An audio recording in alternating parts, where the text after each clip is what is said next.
There is no honor among thieves.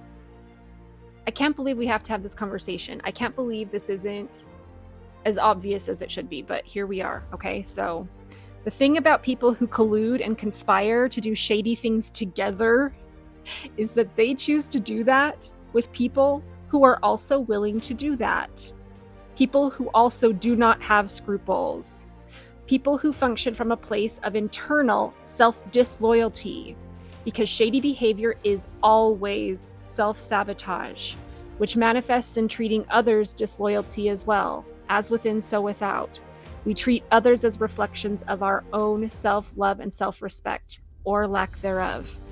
So when a group of birds who are of the same feather and are flocking together decide to conspire in unscrupulous behavior, their only assurance that they will be protected is from the promise of unscrupulous and similarly selfish self-saboteurs. They are counting on the word of honor from people who are clearly showing they have none in the very act of their collusion. They are gambling the life they have on the assurance that patently disloyal people will be magically, uncharacteristically loyal to them when things get hot and the pressure gets even more intense.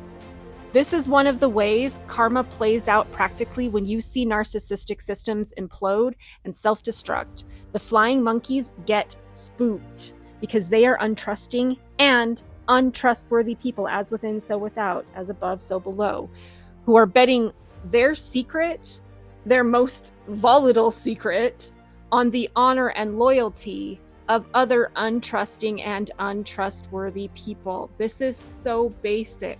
Why don't people get this? Okay, which means that they sabotage themselves and each other left and right, because sabotage and corruption is what bonded them in the first place.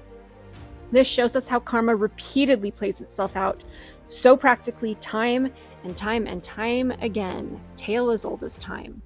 Having the self-love and self-respect to have the integrity and discipline of not engaging with systems and people like that eventually sifts them out of your life, even if they may have temporarily had access to harm you. Eventually, they deliver their karma to themselves because they keep repeating the same toxic behavioral patterns like little wind-up toys that can't stop themselves. And that fallout falls back on themselves and the people who choose to be in their vicinity. Love yourself enough to recognize that integrity is playing the long game in life. The best opportunities and dynamics are built on relationships, and those are only sustainable with integrity and respect for all. Choosing to make that how you function is self-love. It is sifting out those who look to betray others, and it's magnetizing those towards you who will treat you the same way, because that's also part of their own constitution. This makes long-term partnerships of every kind lasting and prosperous, because people know they can trust you and rely on you, and they will want to rest easily knowing they put their trust wisely in you.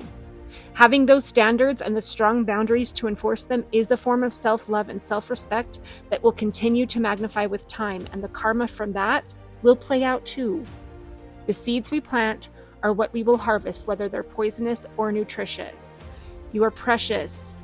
You are worthy, and you are loved. You are worthy of making the high-value choices that will give you your best outcomes now and in the long run.